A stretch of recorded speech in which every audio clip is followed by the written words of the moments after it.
देखिए अगला टाइप हमारा जो है वो टाइप हमारा क्या होगा, 5 5 है ना।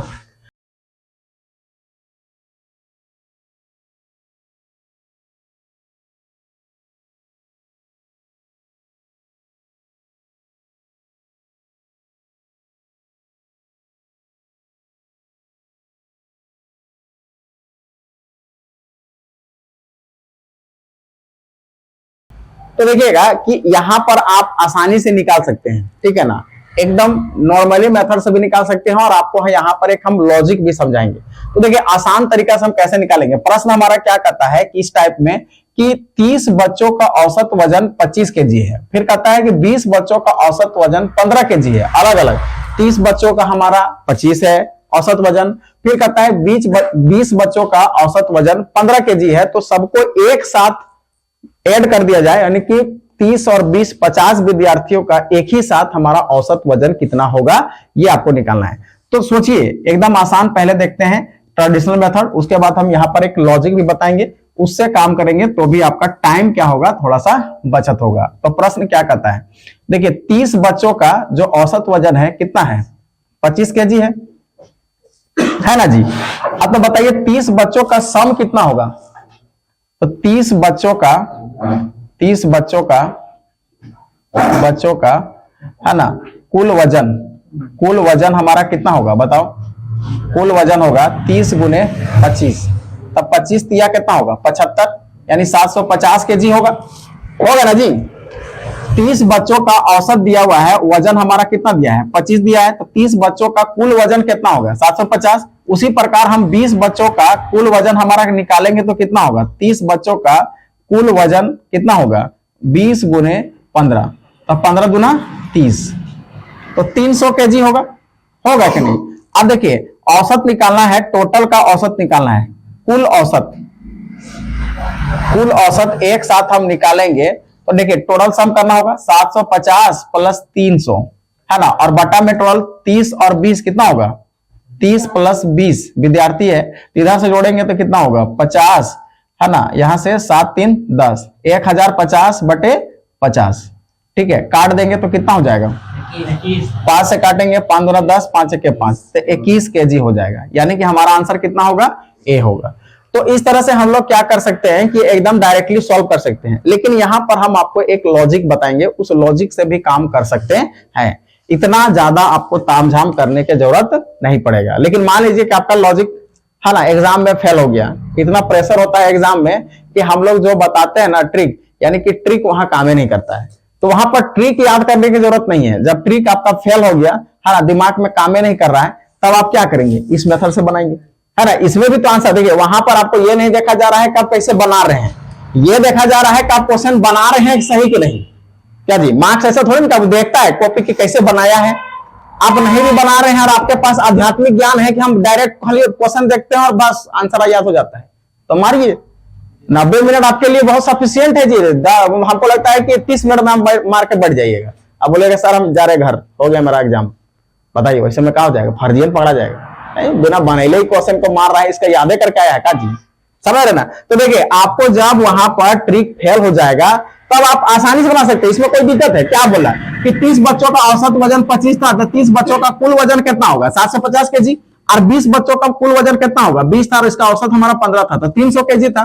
तो कुल औसत हमारा क्या होता है कि टोटल सम 750 और 300, और हमारा टोटल विद्यार्थी कितना था 30 प्लस 20, यहां से हो गया 1050 और विद्यार्थियों की संख्या 50 हो गया, हम काट दिए तो कितना आ गया 21 केजी। ये मेरा औसत निकल गया पूरे का, यानी 50 विद्यार्थियों का एक साथ हमारा औसत निकल गया। लेकिन हम बता रहे हैं कि इस क्वेश्चन को एक लॉजिक से भी बना सकते हैं, उस मेथड को हम यहां पर देखते हैं। अब ये लॉजिक हमारा क्या लगेगा, देखिएगा कि लॉजिक हमारा क्या है।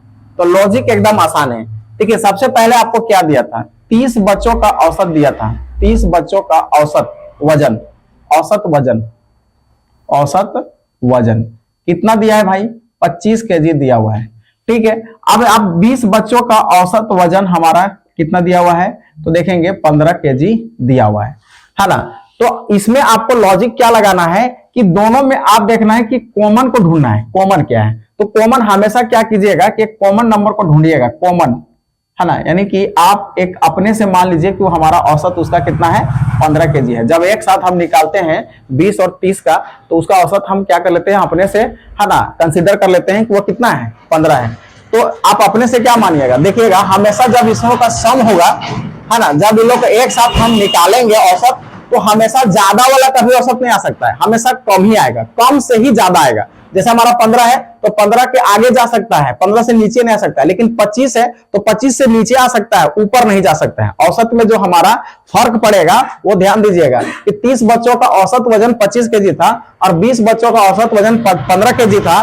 तो जब हम एक साथ निकालेंगे 20 और 30 50 विद्यार्थियों का औसत निकालेंगे, तो औसत में क्या प्रभाव पड़ने वाला रहेगा, तो औसत में आपका प्रभाव पड़ेगा कि जो नीचे है यानी 20 विद्यार्थियों का जो औसत है उसी के आगे जाएगा, है ना, और जो ज्यादा विद्यार्थी का है 30 विद्यार्थी का औसत 25 है तो 25 से नीचे आएगा लेकिन उससे ऊपर नहीं जाएगा।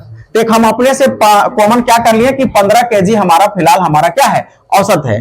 अब आप देखिए कि 15 जो हमारा हुआ, इसमें आपको क्या करना है कि 30 विद्यार्थियों यानी कि हमारा 25 केजी था, उसमें 25 में से 15 घटा दीजिए तो कितना होगा जी, 10 केजी होगा।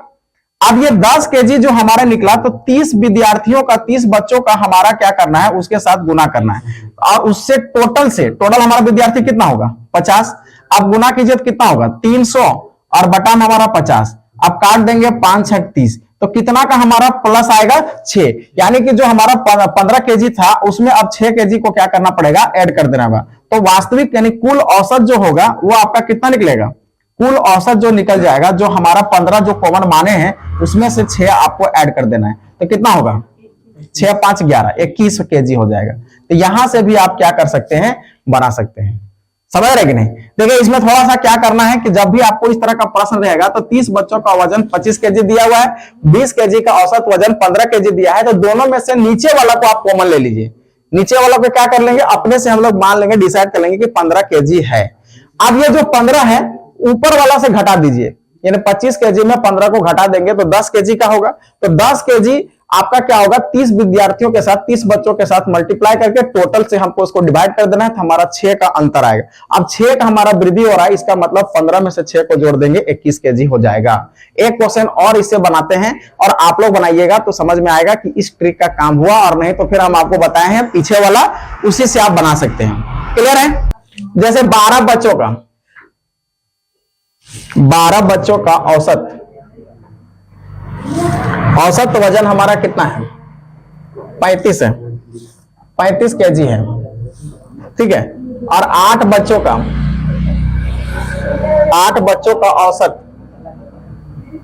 औसत वजन 30 केजी है, ठीक है ना।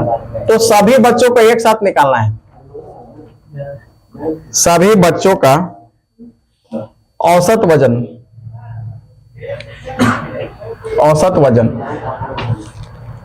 क्या होगा, मतलब आपको निकालना है। चलिए आप जो मेथड से आप जानते हैं इसको फटाफट बनाइए, है ना। उसके बाद तो हम आपको लॉजिक वाला भी बना के दिखाएंगे। सी में आपके पास है 33 और डी है 49। तो आप बना के दिखाइए कि क्वेश्चन हमारा जो भी मेथड से बनाना है, जो आपको सुविधा लगता है वो मेथड से बनाइए।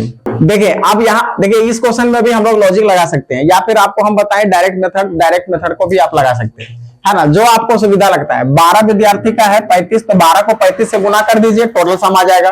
फिर आप क्या करेंगे, 8 को 30 से गुना करेंगे तो टोटल सम आ जाएगा, और टोटल को जोड़ देंगे और उससे डिवाइड कर देंगे तो आ जाएगा, है ना। लेकिन आप लॉजिक से बनाते तो कैसे बनता, देखिए अब जैसे 12 का हमारा दिया हुआ है 35, है ना, उसके बाद देखिए 8 का दिया हुआ है 30। अब दोनों में हमारा कॉमन को नीचे वाला को मानना है, हमेशा बताएं कि नीचे वाला कॉमन मान लेना है, तो 30 हम लोग मान लिए 30 केजी, ठीक है ना। अब क्या करना है कि 35 में से 30 को घटा दीजिए तो कितना होगा 5 होगा। ऊपर वाला कितना था हमारा 12 था, 12 से गुना कर देंगे, टोटल हमारा कितना हो जाएगा 8 और 12 कितना हो जाएगा 20 हो जाएगा। अब इसको काटिए, 4 से कटेगा, 4 5 20, 4 3 12, 5 5 कट गया, तो फर्क कितना पड़ा 3 का। तो 30 में 3 को जोड़ देंगे तो हमारा क्या हो जाएगा, कुल औसत निकल जाएगा। तो कुल औसत हमारा कितना निकलेगा, कुल औसत हमारा निकलेगा 33। तो कहां दिक्कत है, इसमें भी तो आपका वही आ रहा है ना। बस इधर इसमें आपका क्या है कि आपको डायरेक्टली आपका नीचे वाला को हम लोग औसत मान ले रहे हैं, कॉमन मान ले रहे हैं, ठीक है ना। और जितना हमारा माने हैं उसी में से घटा देना है, तो कितना घटा 5 घटा, अब 5 आने के बाद ये जितना हमारा ऊपर वाला से ही काम करना है, नीचे वाला को मारना है, ऊपर वाला से काम करना है। एक बार तो 30 से घटा देना है, फिर 12 से गुना कर देना है, टोटल जोड़ देना है। हमारा 3 का फर्क पड़ा, इसमें 3 जोड़ देना है, आपका 33 आ जाएगा। कोई दिक्कत है क्या? और नहीं तो फिर आपको जो हम बताए हैं, है ना, पहले वाला मेथड आप उससे बना सकते हैं। ठीक है, वही ठीक है। देखो वैसे यही होता है। देखिए जब भी आपको एक बार कोई भी चीज को अच्छे तरीके से समझ जाते हैं, तो दूसरा चीज हम कितना डालने के बाद सोचेंगे ना, तो फिर बोलेगा नहीं हमारा वही तो ठीक है। 20 कैसे आया? दोनों को जोड़े ना भाई, यहाँ पर कितना होगा 20। अरे टोटल विद्यार्थियों या टोटल बच्चे कितने हैं? 20 है ना, उसको 20 से डिवाइड कर देना है। जो काम हम एक साथ करते हैं उसको हम लोग पार्ट बाय पार्ट कर रहे हैं, यही इसमें हमारा लॉजिक है। क्लियर है? इस तरह का रहेगा तो आप ऐसे बना देंगे, आपका आराम से बन जाएगा। देखिए जैसे हमारा कर्मागत है ना, इवन और ऑड से हमारा कर्मागत पूछा जाए, कर्मागत यानी कि लगातार, कॉन्सेक्यूटिव, यानी क्या पूछा जाए? लगातार। जैसे पूछेगा कि पहला हमारा क्वेश्चन का टाइप हमारा किस प्रकार से रहेगा कि जब भी आपसे पूछा जाए कि प्रथम n कितना, n विषम संख्या का, n विषम संख्या का या संख्याओं का औसत क्या होगा। तो ध्यान रखिएगा कि इस तरह का प्रश्न जैसे पूछेगा कि प्रथम n विषम यानी कि ओड संख्या का हमारा औसत क्या होगा, तो कुछ नहीं होगा, जो है वही होगा उसका आंसर, यानी n ही हो जाएगा। बात समझे? यानी सवाल आपका कैसे रहेगा एग्जांपल में, जैसे मान लीजिए पूछेगा कि प्रथम 5 विषम संख्या का, प्रथम 5 विषम संख्या का औसत क्या होगा, औसत क्या होगा। ठीक है, तो देखिए इसमें हम क्या करेंगे। देखिए तो इसको आप जैसे सबसे पहले आप ट्रेडिशनल मेथड से बनाइए कि प्रथम 5 विषम संख्या क्या क्या होगा। इसका आप औसत निकालेंगे तो सिंपली हमारा कितना होगा, 1 + 3 + 5 + 7 + 9, यह ना होगा। अब यहां से हमारा 5, तो 5 होगा, फिर 5 से हम काट देंगे, कितना होगा 5, एकदम सही। तो यानी कि डायरेक्टली आपको याद रखना है कि जितना हमारा 5 विषम संख्याओं बोला है तो 5 ही होगा, 10 बोला है तो 10 ही होगा, इसमें कोई दिक्कत नहीं होगा। हम लोग आप क्या कर दे 5 तक, अरे भाई 5 तक नहीं, 5 गो विषम संख्या लेना है ना। सोचो 5 आगे हो गया काम, 5 नहीं, 5 तक नहीं, 5 गो विषम संख्या लेना है। क्लियर है? हो जाएगा। देखिए अब यहां पर इसी में दूसरा आपको देखना है इवन और ऑड में, है ना, इवन और ऑड से रिलेटेड आपका प्रश्न रहेगा कर्मागत वाला, कंसेक्यूटिव, है ना। जैसे क्या रहेगा कि पूछेगा कि प्रथम n सम संख्याओं का औसत क्या होगा। तो देखिए जब भी आपको पूछेगा कि प्रथम n सम संख्या मतलब क्या, इवन नंबर का आपको एवरेज पूछेगा, तो एकदम सिंपल सा आपको ध्यान रखना है कि n + 1 कर देना है। क्या कर देना है? n + 1, यानी कि जितना आपका संख्या है उसमें से आप एक बढ़ा दीजिए, आपका ऑप्शन है। इसको बढ़ाने की जरूरत पड़ेगा जी? नहीं। तो देखिए ऐसे क्वेश्चन, कुछ ऐसे भी क्वेश्चन होते हैं, बस देखना है और टिक लगाना है, जीएस का जैसा। मतलब जीके जीएस में क्वेश्चन पढ़ना है, आंसर आता है तो टिक लगाइए और नहीं आता है तो गाना गाइए, आगे बढ़िए क्वेश्चन को, है ना, ये ना भाई। अब देखिए यहां सवाल आपका कैसा पूछेगा कि बताइए प्रथम, है ना, 10 सम संख्याओं का औसत क्या होगा। तो कौन बताएगा क्या होगा, बताइए। अरे बाप, इतना स्पीड। देखिए अब इसको हम लोग वेरीफाई भी करते हैं कि होता है कि नहीं, भाई देखिए काम करता है कि नहीं भाई। तो प्रथम 10 सम संख्या हमारा क्या होगा, पहला 2 होगा, फिर 4 होगा, फिर 6 होगा, फिर 8 होगा, फिर 10 होगा, है ना। उसके बाद क्या होगा, 12 होगा, फिर 14 होगा। कई हुआ 1 2 3 4 5 6 7, है ना। उसके बाद 16 होगा, फिर 18 होगा, 1 2 3 4 5 6 7 8 9, और एक और चाहिए कितना, 20। अब सबका हम औसत निकाल के देखते हैं। तो औसत हम निकालेंगे तो हमारा होगा 2 + 4 + 6 + 8 + 10 + 12 +, है ना, 14 + 16 + 18 + 20, और बटा में टोटल कितना होगा, 10 होगा। अब आप जोड़िए इसका कितना होगा, 110 कितना होगा, 110 होगा, सिंपल सी बात है। 110 बटा 10, अब घटा देंगे तो कितना हो जाएगा? 11 हो जाएगा। कितना होगा? 11। और हम क्या बताएं डायरेक्टली ट्रिक में, हम की डायरेक्ट हमारा औसत निकालना है ट्रिक में। तो जो हम ट्रिक आपको बताएं कि n देखो कितना है, 10 है, तो औसत उसका कितना होगा? n+1, यानी कि 10 + 1 तो कितना होगा? 11। समझ रहे कि नहीं? तो इस तरह का प्रश्न रहेगा तो आप विद इन सेकेंड, क्या जितना देरी आपको क्वेश्चन पढ़ने में टाइम लगेगा उतना ही समय लगेगा। आप यदि 5 सेकंड में क्वेश्चन को पढ़ पाते हैं, है ना, तो 5 सेकंड में ही क्वेश्चन क्या हो जाएगा? बन जाएगा। समझ रहे ना? कोई दिक्कत? अभी और है सम और इवेन, यानी कि इवेन और ओड से, तो और आगे देखते हैं। देखिए अब इसके बाद हमारा अगला जो रहेगा, है ना, जैसे हमारा तीसरा आपको पूछेगा कैसा पूछेगा कि प्रथम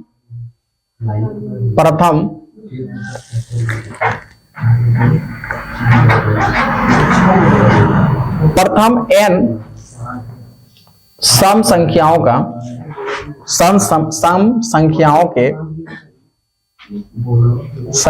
के वर्गों का,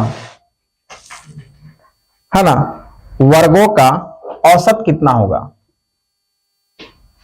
औसत कितना होगा? तो प्रथम n सम संख्याओं के वर्गों का, अब जितना भी सम संख्या होगा ना उसका सबका वर्ग करना है, मतलब स्क्वायर करना है, उसके बाद उसका एवरेज निकालना है। तो कोई दिक्कत नहीं है, कोई परेशानी नहीं है, बस आपको एक फॉर्मूला याद रखना है, उससे काम आपका हो जाएगा। फॉर्मूला क्या रखना है? 2n+1 और बटा में आपको कर देना है 3 से डिवाइड कर देना है। जैसे सवाल क्या रहेगा एग्जाम्पल में, क्या पूछेगा कि प्रथम, है ना, 3 सम संख्याओं के वर्गों का औसत क्या होगा? तो आप हमको बताइए कि क्या होगा। प्रथम 3 सम संख्याओं के वर्गों का औसत क्या होगा? तो आप इसको डायरेक्टली, आप इसका मतलब कह रहा है कि पहला सम संख्या हमारा क्या होता है? 2, तो 2 का स्क्वायर प्लस, फिर हमको करना है, फिर अगला हमारा क्या होता है? 4, तो 4 का स्क्वायर, फिर हमारा क्या होगा? 4, 6 का स्क्वायर, और इसका आपको एवरेज निकालना है। इसका हम एवरेज निकालेंगे तो कितना होगा? देखिए 2 दूना 4, 2 दूना कितना होगा? 4, 4 चौक 16, 6 छक 36, और बटा में कितना होगा? 3 होगा। अब आप सबको जोड़िए, कितना होगा? 16 4 20, 20 और 36 6 56 बटा 3। अब 3 से काटेंगे तो 3 कितना जाएगा? 3 एक 3 कटेगा? नहीं जाएगा ना, 3 से नहीं जाएगा, तो डेसिमल में चला जाएगा, तो कोई दिक्कत नहीं है। 3 से इसको भागा देंगे, जो आएगा आंसर होगा। लेकिन अब देखिए कि इसको हम फॉर्मूला से बनाते हैं, तो फॉर्मूला से हम लोग कैसे बनाते हैं? फॉर्मूला में क्या बोला कि कई गो है हमारा संख्या? 3 गो है ना, n हमारा 3 है। अब यहाँ फॉर्मूला बैठा दीजिए, तो इसका औसत हमारा जो निकलेगा, औसत हमारा होगा 2, उसके बाद गुना चाहिए n+1, तो 3 में से 1 जोड़ेंगे, कितना होगा? 4, फिर चाहिए 2n+1, तो 3 दूना 6 और 1 कितना होगा? 7, और बटा में कितना होगा? 3। अब यहां से कटेगा क्या? 7 चौका 28, 28 दूना 56 बटा में 3। देखिए यहाँ जो है एवरेज आ रहा है, यहां पर भी एवरेज आपको उतना ही आ रहा है। ठीक है ना? ये तो हम एक छोटा नंबर था इसलिए हम ऐसा कर दिए, लेकिन आप पूछेगा कि बताइए कि 50 सम संख्याओं के वर्गों का औसत क्या होगा, तब आप ऐसा करके लिखने सकिएगा। लिखते लिखते तो एग्जाम से बाहर हो जाएगा, पेजवा देगा ना, पेजवा भर जाएगा, उसके बाद बताएगा खबर से नहीं होगा भैया, इस क्वेश्चन को आगे करते। लेकिन आप इस फॉर्मूला को याद रखेंगे तो विद इन सेकेंड, आप जितना देरी आपको सॉल्व करने में लगेगा उतना ही आपको समय लगेगा। क्लियर है? तो यदि आपको प्रथम n सम संख्याओं के वर्गों का औसत निकालने बोलेगा, तो ये फॉर्मूला आपको याद रखना है। क्या फॉर्मूला है? 2n+1 बाय में 3 कर देना है। क्लियर है? 4 नंबर हमारा क्या बोलेगा कि प्रथम n विषम संख्याओं के वर्गों का औसत कितना होगा, है ना। अब यहां पर क्या बोल रहा है? विषम संख्या। तो विषम संख्या का हमारा वर्गों का, है ना, एवरेज क्या निकाल सकते हैं? इसका फॉर्मूला क्या होगा कि आपको करना है यहां पर 2n+1, ठीक है, और फिर आपको करना है 2n-1, और बटा में हमको कर देना है 3। ठीक है? कहता है कि प्रथम n विषम संख्याओं के वर्गों का औसत आपको क्या निकालना है? 2n+1, 2n-1 और डिवाइडेड में आपको 3 कर देना है, आपका निकल जाएगा। जैसे आप एक एग्जांपल से समझ सकते हैं कि पूछेगा कि प्रथम 5 विषम संख्याओं के वर्गों का योग, यानी कि वर्गों का योग नहीं, औसत कितना होगा, तो बताइए कितना होगा, है ना। देखिए यहां पर n हमारा कितना है जी, n हमारा कितना है 5, तो औसत हमको डायरेक्ट निकालना है। तो औसत हमारा यहां पर देखेंगे फॉर्मूला होगा कि 2n + 1 और फिर होगा 2n - 1 और बटा में 3। तो यहां पर देखिए 5 है, तो 5 दूना कितना होगा 10, 10 और 1 कितना 11, 5 दूना 10 में 1 कम कितना 9 और बटा में 3, 3 से काट देंगे 3 तिया 9, तो 11 तिया 33, यानी कि औसत इसका कितना हो जाएगा 33 हो जाएगा। क्लियर है। फॉर्मूला बस आपको थोड़ा याद रखना है, फॉर्मूला याद नहीं रखते हैं तो फिर 5 को आप लिखत रहिए और उसके बाद बनाइए, फिर भी बनेगा, है ना। फॉर्मूला भुला गए तो भी आपको प्रक्रिया है, लेकिन आपको 5 को विषम संख्याओं को सबसे पहले वर्ग करना होगा, फिर उसका ऐड करना होगा, फिर उसके बाद हमारा उसका टोटल से हमको डिवाइड कर देना होगा, तब आपका होगा। फॉर्मूला याद है तो फिर आपको ये सब झंझट से पढ़ना नहीं पड़ेगा। भुला गया तो उसके सजा है कि आप ऐसा काम करिए, और नहीं तो याद है तो आप जल्दी से बना सकते हैं। देखिए आप यदि हमारे पास प्रश्न रहेगा कि प्रथम n विषम संख्याओं का घन का औसत, तो आपको फॉर्मूला लगाना है n 2n का स्क्वायर माइनस में 1। जैसे सवाल आपका क्या रहेगा कि पूछेगा कि प्रथम, है ना, 5 विषम संख्याओं के घन मतलब समझते हैं क्यूब, घन का औसत क्या होगा। तो घन मतलब समझना है कि जैसे आपको पूछा है कि पहला विषम संख्या हमारा 1 होता है, तो 1 का क्यूब, फिर प्लस में आपको क्या करना है 3 का क्यूब, फिर अगला हमारा क्या होगा, है ना, 5 का क्यूब, ठीक है, और प्लस में हमारा क्या होगा, है ना, 1 2 3 हुआ, फिर 4 हमारा है 5 6 के बाद हमारा क्या होगा 7, तो 7 का क्यूब, फिर हमारा 9 का क्यूब करके सबको आपको क्या करना है 1 2 3 4 5 है, तो 5 से इसको डिवाइड करना है, तब जाके औसत निकालना है। इतना प्रक्रिया करना होगा, हमको इतना नहीं करना है। अभी जो हम ट्रिक लगाए हैं इतना आपको काम करना है। देखना है कि n हमारा कितना है 5 है, अब इसका औसत निकालना है। तो आपको औसत निकालना है तो सिंपली इस फॉर्मूला लगाइए 5, फिर हमारा क्या होगा 2n, n का मतलब क्या, n स्क्वायर मतलब 5 का स्क्वायर, तो 25 - 1 ये होगा जी 5, 25 गुना 50 और 1 कितना होगा 49, 49 को 5 से गुना कर दो तो कितना हो जाएगा 245, है ना, 5 9 45 और 5 चौका 20, तो 4 हो गया, यानी कि 24, 245 हो जाएगा। कोई दिक्कत है ना। इतना आसान से आप क्या कर सकते हैं, बना सकते हैं। अब हमारे पास यहाँ विषम को देखें तो ऐसा ही हमारा सम का भी होगा, तो सम वाला भी आपको बता देते हैं।